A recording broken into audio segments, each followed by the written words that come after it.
Last time we talked about, in part one of the class in November, we talked about the sociopaths in the financial industry and how there's more of them in the financial industry than there is in the general public. It's just like they're a fly on honey to this industry because it's so easy to get money out of investors. We also talked about people following authority figures and blindly following authority figures, and the sociopaths count on people just doing whatever you say without even checking it out. So we'll talk about that a little bit today too. And then we talked about, you know, Bernie Madoff and Alan Stanford and Jordan Belfort, the Wolf of Wall Street. This time we're going to do things a little bit different. We're going to cover some of the stuff that we weren't able to cover in the last class. We're going to talk about identity theft. We're going to talk about some of the other scams that go on in the financial industry, and then how to protect yourself from this kind of thing. You know, Scott and I, we're out here to help you and protect you too, but we can't be with you 24 hours a day. You guys can make decisions without us, and we understand that. So that's why we have to teach this stuff. Okay, today we're going to start off with identity theft. And what I'm going to do is I'm going to start it out with a video from the Federal Trade Commission. It's about a 6-minute video that shows you how you can deter identity theft, and then we'll cover it a little bit more after the video. But it also shows the nightmare that is identity theft and why you have to deter it.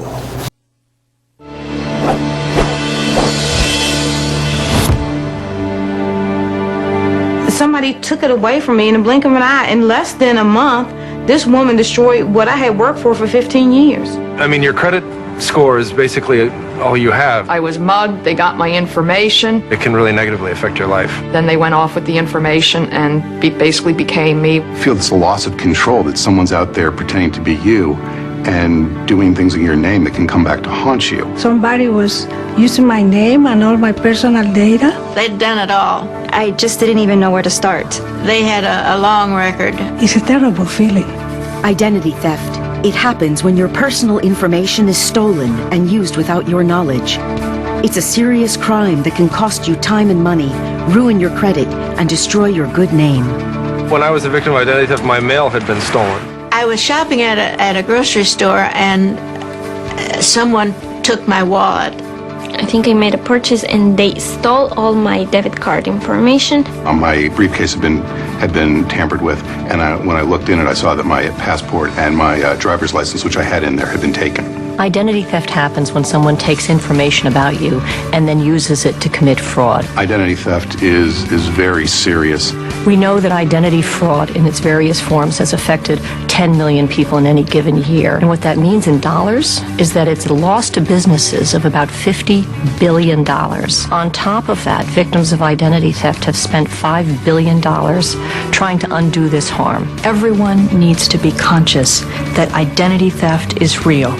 When you get news that your identity has been potentially stolen, it's sort of this open-ended problem that has occurred, and you don't know what's going to come of it. No one's immune, which isn't to say that we're powerless. There's a lot we can do to deter, detect, and defend ourselves.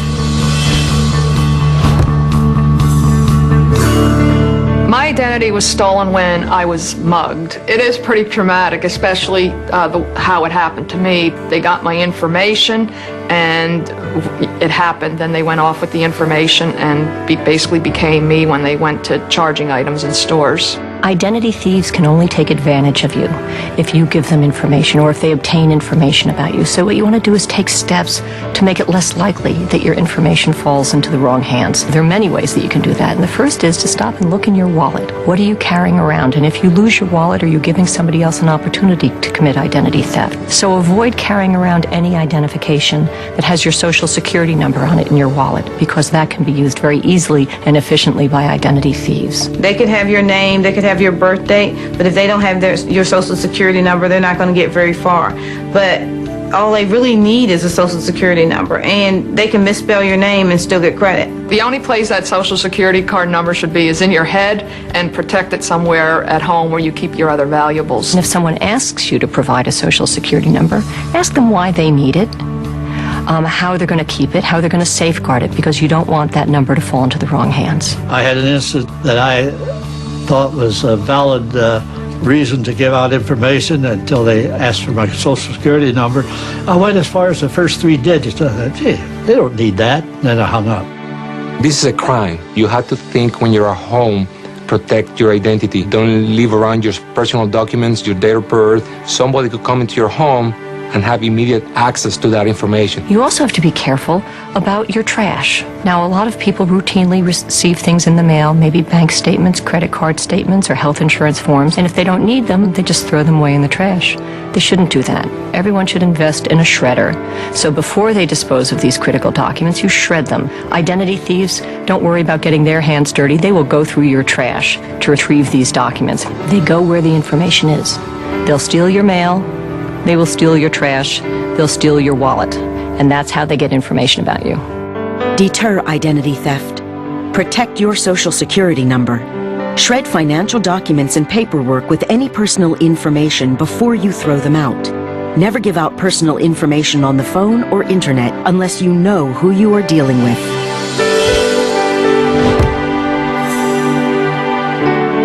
My name is Nicole M. Robinson. The woman who stole my identity, her name is Nicole A. Robinson. She stole my information from the pharmaceutical company that she works for. After this happened, it devastated my financial life. I ordered my credit reports, and I received a credit report in the mail that was 54 pages long.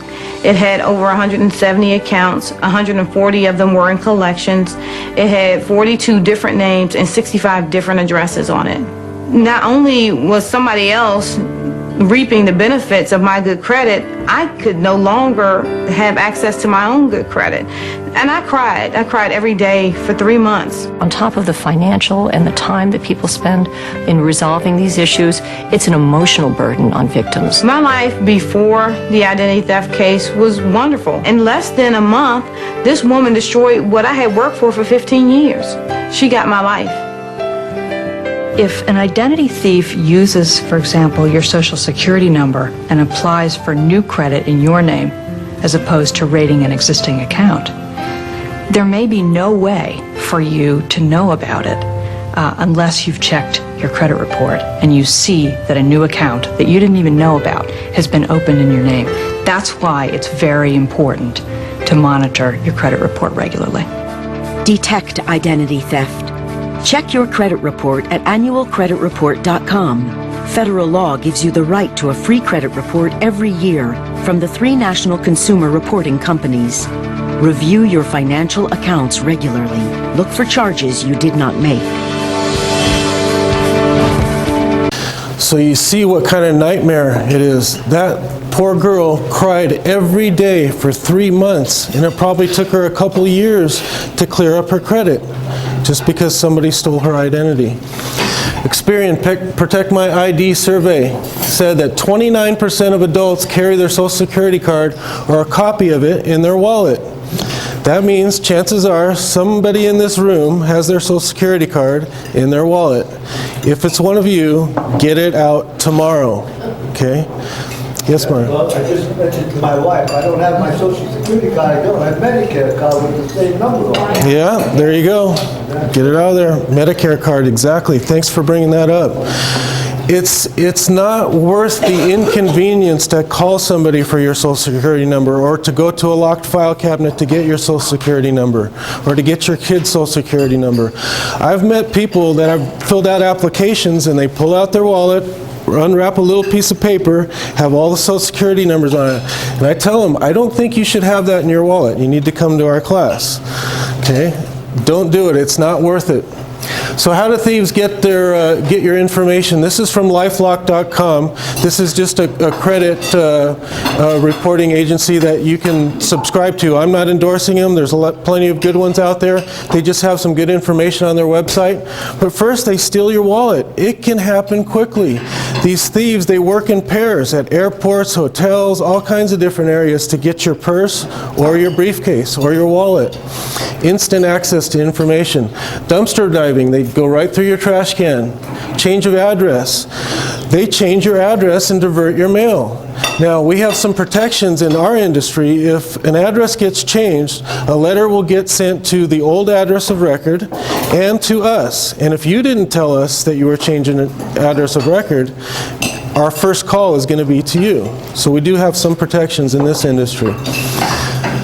They just steal your mailbox. Kara and I, we invested in a locked mailbox about a year ago, and it's worth it. It's, you know, $80 at Lowe's or Home Depot. Get a nice one, and it gives us a little bit of peace of mind.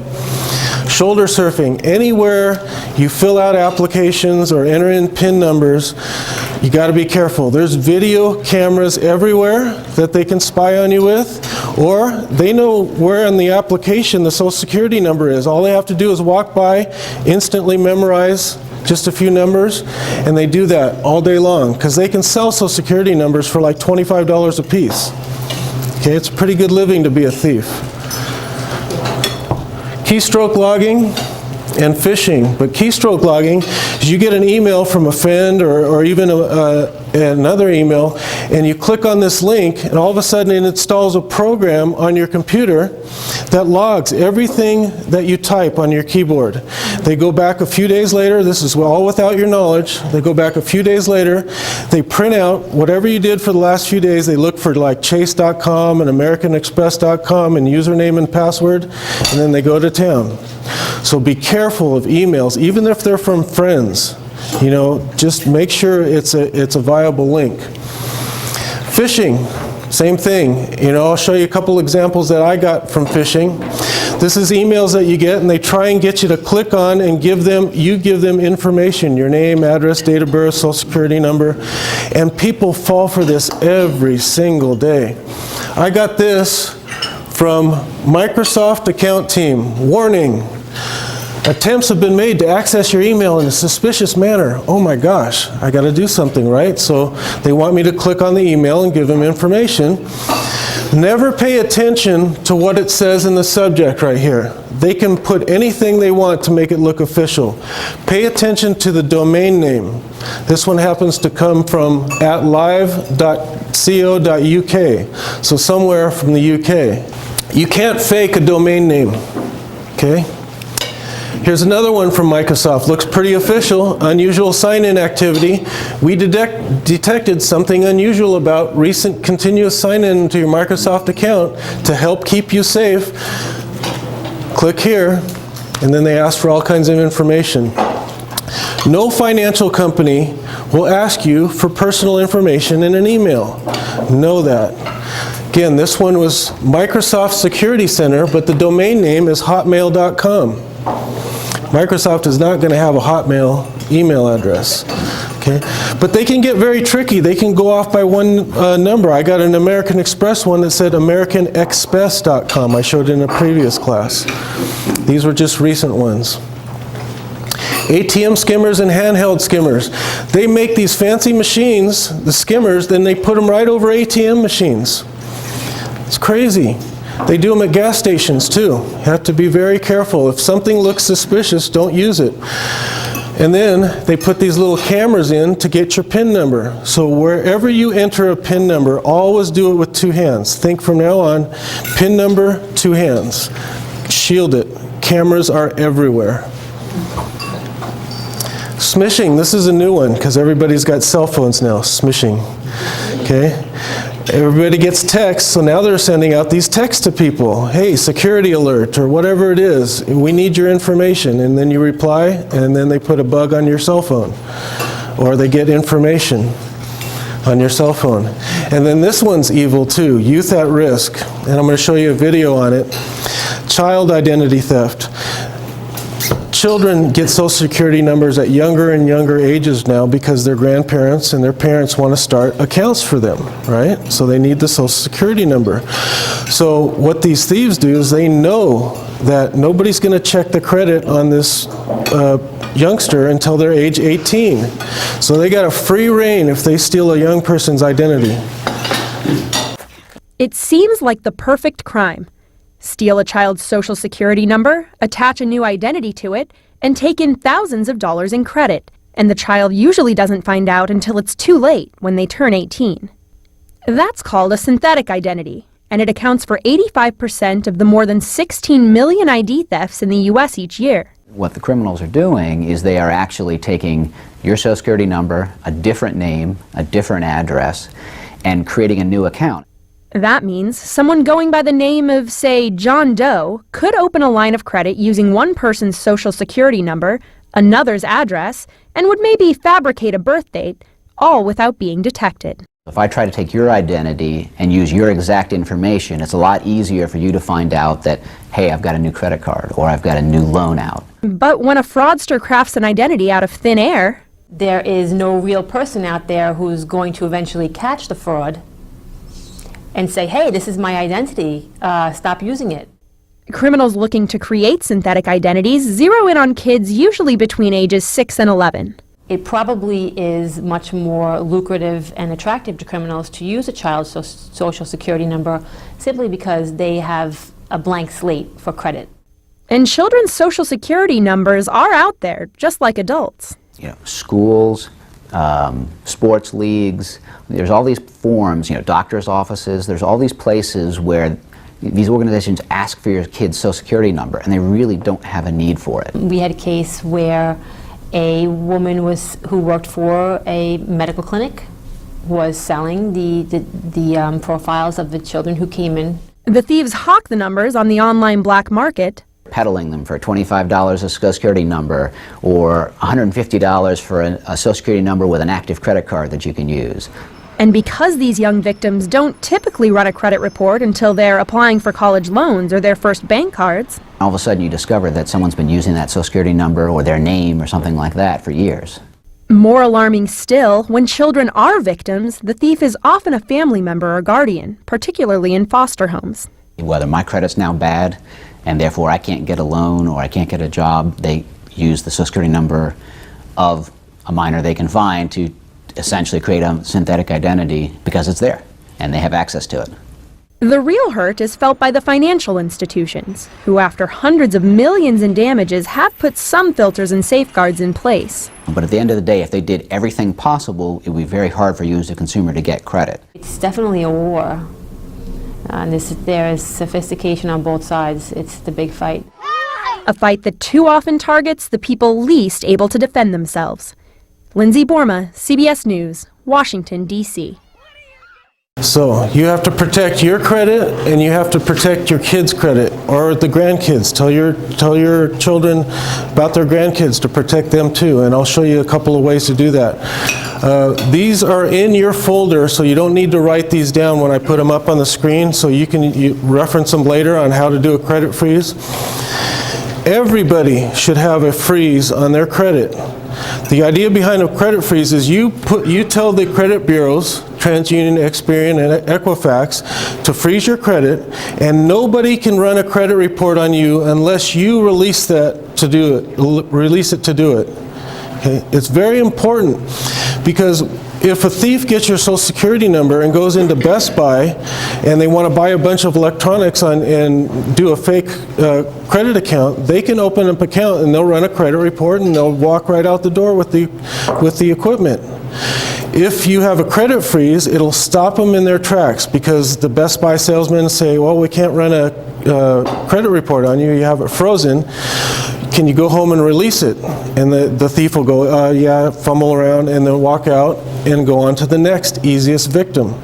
It works. Kara and I have been doing it for years and years. It works. Stops the auto salesman, too, from running a credit report while you're sitting here negotiating with them, too. So, all right, how many people have a credit freeze? Don? Celine? Okay, Keith, me, Kara. Okay, when I do this class next year, I want everybody to raise their hand. It's that important. You saw how nightmarish it was for that lady that got her identity stolen. The $5 that it cost you to put it on and the $10 that it cost you to remove it and the minor inconvenience of doing a little bit of online paperwork is minor in comparison to the nightmare of identity theft. So you'll see in your folders how to do a credit freeze. These are screenshots that I just did a few days ago. Equifax, Experian, TransUnion, that's their web pages. You find the credit freeze web page and just go through the steps. It's pretty easy.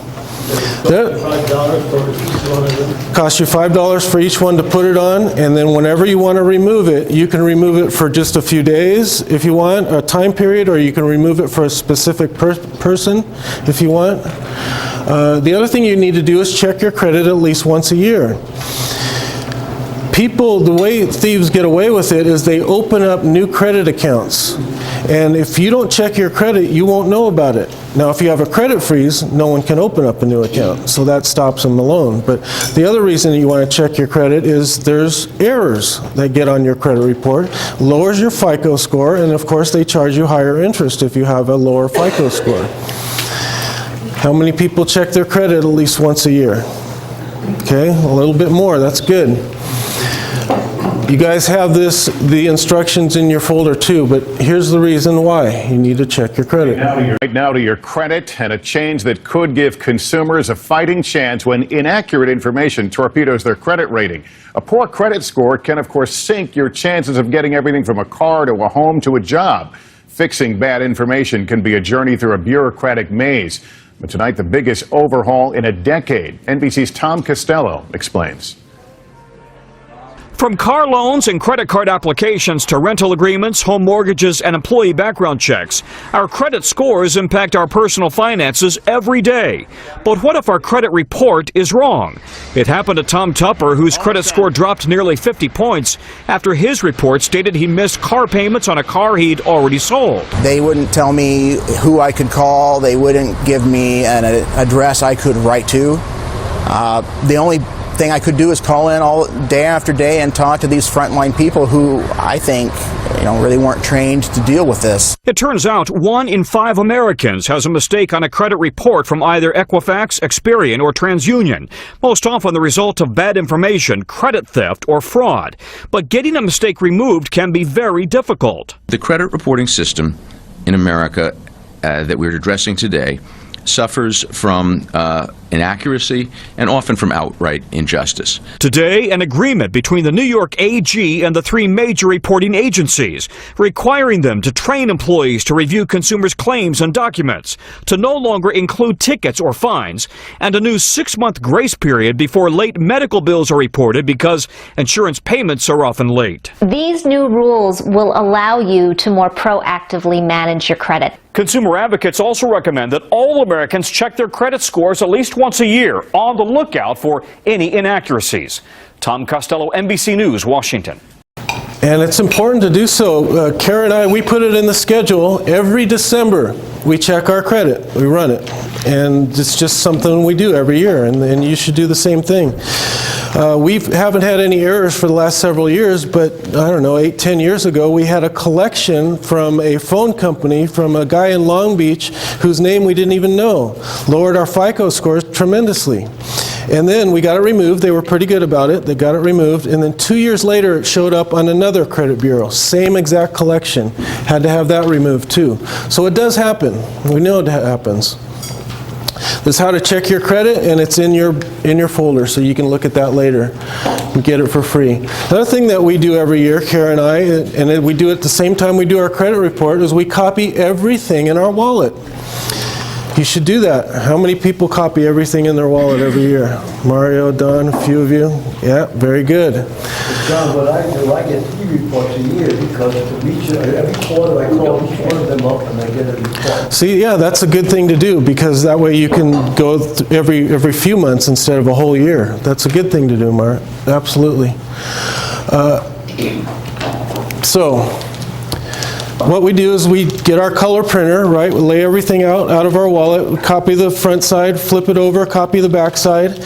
Now, if you have your wallet stolen or lost, and you're in a panic, I can't even remember what's in my wallet not being in a panic right now, right? And you're in a panic, you go home, you have everything in your safe, and your credit card numbers are there, all the 800 numbers are there, everything from your library card to your health insurance card. At least you can get it taken care of without worrying. Could you imagine not knowing your credit card numbers or the 800 numbers to call, or, it would take days to figure that out. And you don't have days when it's lost or stolen. So definitely get it done.